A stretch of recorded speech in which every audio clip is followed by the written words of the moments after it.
Very good evening. Welcome to the debate. Visakha steel ప్లాంట్లో నిన్న సాయంత్రం 4 గంటల ప్రాంతంలో జరిగిన ఘోర ప్రమాదంలో 8 మంది కార్మికులు చనిపోయారు. మరికొంతమంది గాయపడ్డారు. గాయపడిన వారిలో కూడా కొంతమంది పరిస్థితి కొంత విషమంగా ఉంది. ఇది నిన్నటి నుంచి కొంచెం ఆందోళన కలిగిస్తుంది. పైగా ఈ జరిగిన ప్రమాదం ఇప్పటి వరకు ఎప్పుడు చరిత్రలో జరిగిన దాఖలాలు లేవు. అంటే ఆ తీరులో జరిగింది. 3000 డిగ్రీల సెంటీగ్రేడ్ దగ్గర కరిగించిన ఆ ఉక్కు ద్రవాన్ని, అంటే మరుగుతున్న ఉక్కు ద్రవాన్ని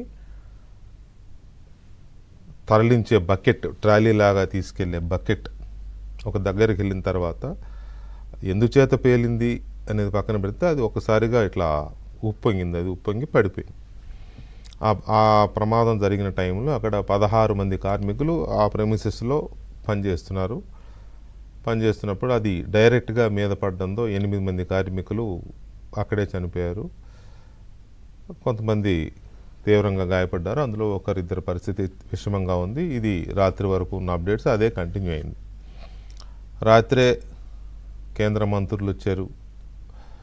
కేంద్ర ఉక్కు మంత్రి, ఉక్కు శాఖ సహాయ మంత్రి కుమారస్వామి, ఆ తర్వాత పాటు శ్రీనివాస్ వర్మ ఇద్దరు వచ్చారు. అలాగే రాష్ట్ర ప్రభుత్వం నుంచి హోంమంత్రి అనిత వెంటనే అక్కడికి వెళ్ళారు. ఆ తర్వాత ఉప ముఖ్యమంత్రి పవన్ కళ్యాణ్, మరో మంత్రి నారా లోకేష్ కూడా వెంటనే అక్కడికి రష్ అయ్యారు. తెల్లవారుజామున ఉదయమే వెళ్ళారు. మృతుల కుటుంబాలని పరామర్శించారు. ఆసుపత్రికి వెళ్ళారు. ఆసుపత్రిలో చికిత్స పొందుతున్న కార్మికులతో మాట్లాడారు. మాట్లాడగలిగిన వాళ్ళతో మాట్లాడారు. మాట్లాడలేని స్థితిలో ఉన్న వాళ్ళ గురించి డాక్టర్లతో మాట్లాడి వాకప్ చేయించారు.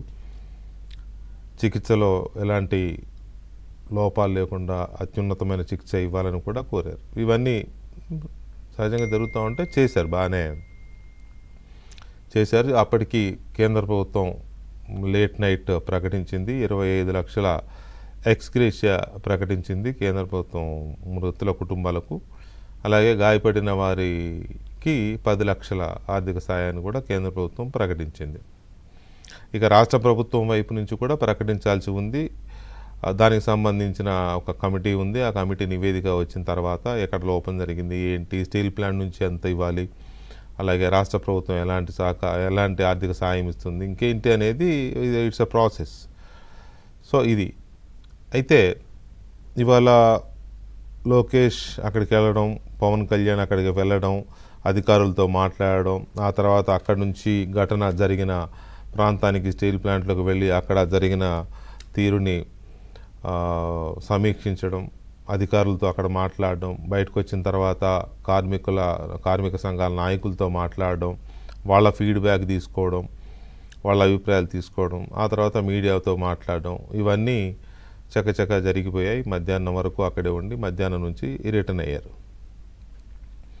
ఇది అనూహ్యమైన ప్రమాదం. ఎందుకంటే ఇది ఎప్పుడు జరగని ప్రమాదం. ఇలాంటి ప్రమాదం జరిగాయి సహజంగా, అన్ని కర్మాగారాల్లో జరుగుతున్న టైప్ ఆఫ్ ఇవి జరిగాయి, కానీ ఇలాంటి ప్రమాదం ఎప్పుడూ జరగలేదు. కాబట్టి ఇది ఊహకందని ఈ ప్రమాదం, జరగకూడనిదే, చాలా దురదృష్టకరమైన ప్రమాదం, ఊహకందని, ఎవరు ఊహించని ప్రమాదం. సో దాంతో ఒకసారిగా అందరూ కంగు తిన్నారు. అటు స్టీల్ ప్లాంట్ మేనేజ్మెంట్ కంగు తిన్నది, ఇటు కార్మికులు కంగు తిన్నారు, అటు ప్రభుత్వాలు కంగు తిన్నాయి, కేంద్ర రాష్ట్ర ప్రభుత్వాలు కంగు తిన్నాయి. సో నెక్స్ట్ ఏంటి అనే దాని మీద ఆరాధిస్తున్నారు. దాని మీద సమీక్షించి ఒక నివేదిక ఇవ్వాలని కేంద్రం ఒక బృందాన్ని కూడా నియమించింది. 3 సభ్య కమిటీని నియమించి అక్కడ నెక్స్ట్ ఇలాంటివి జరగకుండా ఎలాంటి చర్యలు తీసుకోవాలి, భద్రతా చర్యలు ఏంటి. ఎందుకంటే రాష్ట్రీయ ఇస్పాత్ నిగమ్ అంటే వైజాగ్ స్టీల్ ప్లాంట్లో చాలా అత్యాధునికమైన ఇవి జరుగుతూ ఉంటుంది. ఆధునికమైన టెక్నాలజీ అందుబాటులో ఉంది, అందులో సందేహం లేదు. కాకపోతే దానికి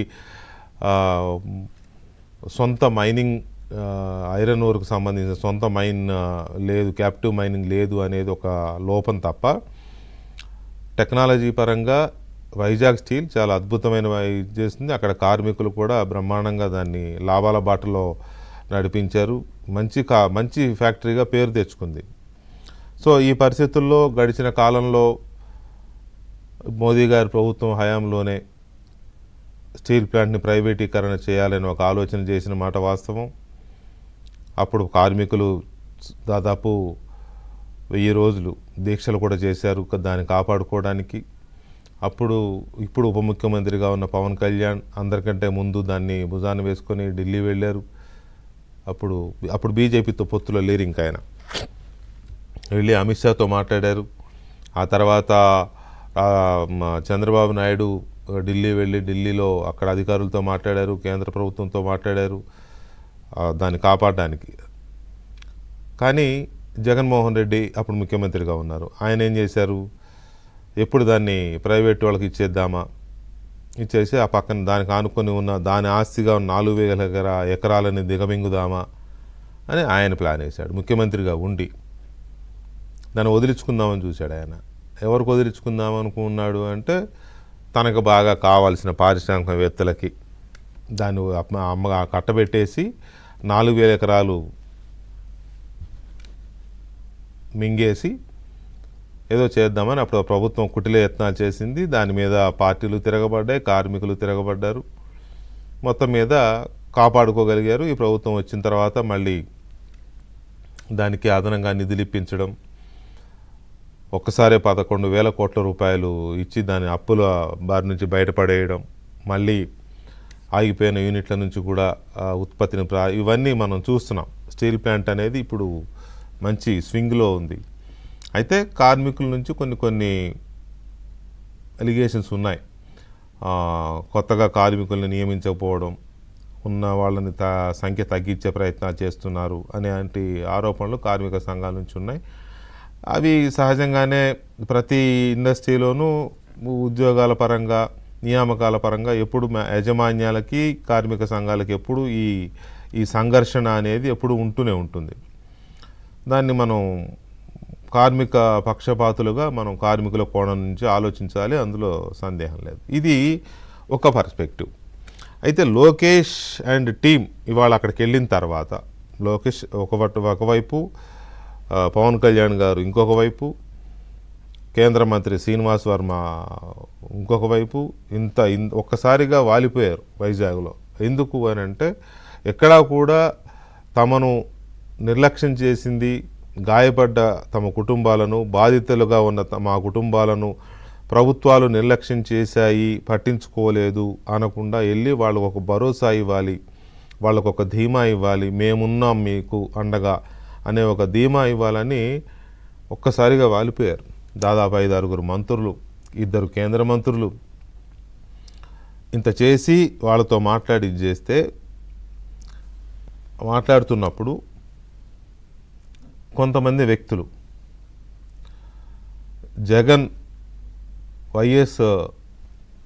జగన్ ఏర్పాటు చేసిన వైసీపీ ఏజెంట్లు కొంతమంది లోకేష్ మాట్లాడుతున్నప్పుడు అక్కడ ఏదో రప్చర్ క్రియేట్ చేయాలని చూశారు.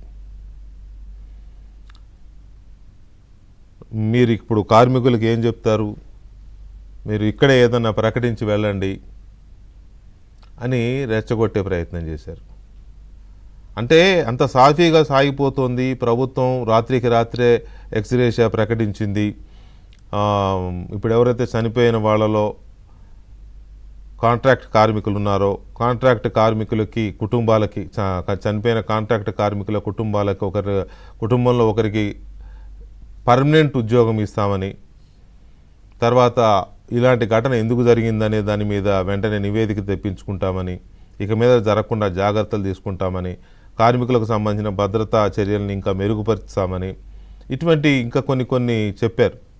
ఆ నివేదిక వచ్చినాక నెక్స్ట్ తదుపరి చర్యలు ఉంటాయని కూడా చెప్పారు.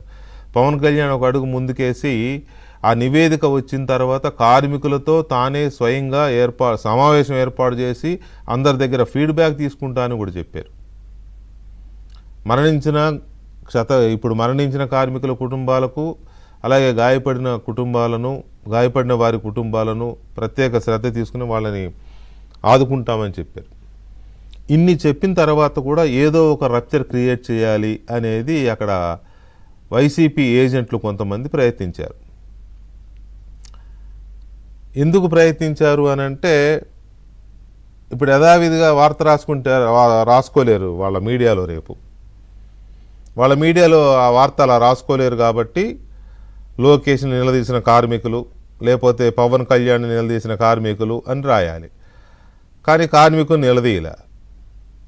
కార్మికుల ముసుగులో వెళ్ళిన వైసీపీ ఏజెంట్లు, జగన్ ఏజెంట్లు వెళ్ళారు. వాళ్ళు ఎవరో చాలామందికి తెలుసు. వీళ్ళు చేసిన పని ఏంటంటే అక్కడ ఒక గలాబా క్రియేట్ చేయడం. కార్మికులు ఉన్నారు, కార్మికులు లోకేష్తో మాట్లాడారు, కార్మికులు పవన్ కళ్యాణ్తో మాట్లాడారు, వాళ్ళు వీళ్ళతో పవన్ కళ్యాణ్, లోకేష్ కార్మికులతో మాట్లాడారు. అది ఒక పార్శ్వం, అది బాగానే జరిగింది. కానీ ఇదెంత సాఫీగా జరిగిపోతుంది ఏంటి అని అక్కడికి ఒక వాళ్ళ మీడియా, నీలి మీడియా రిపోర్టర్లు వాళ్ళు వెళ్ళడం, నినాదాలు ఇవ్వమని ప్రొవోక్ చేయడం, తర్వాత వీళ్ళేమో కేకలేయడం,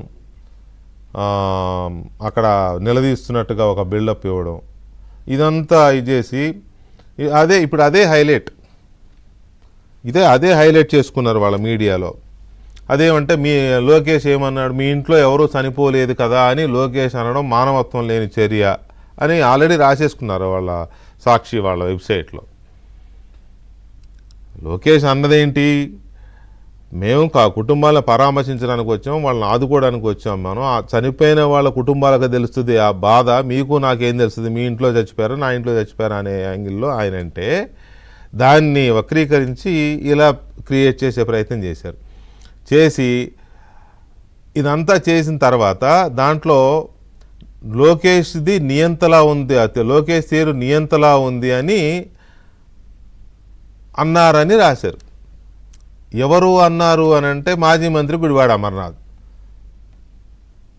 అర్థమైపోలా దాన్ని బట్టి.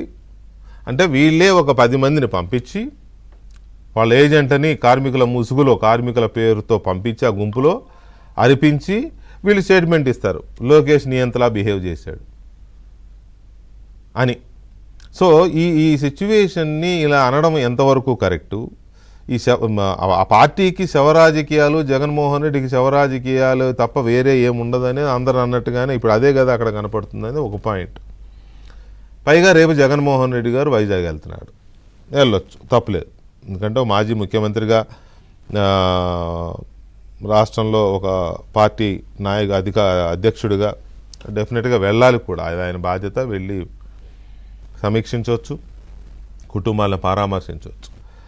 కానీ ఆయన వెళ్ళే ముందు అక్కడ ఒకటి చెప్పాల్సిన అవసరం ఉంది. తన హయాంలో వైజాగ్ స్టీల్ని అమ్మేయాలని ఎందుకు ప్రయత్నించాడు? 4,000 ఎకరాలని స్వాహా చేయాలని ఎందుకు ట్రై చేశారు?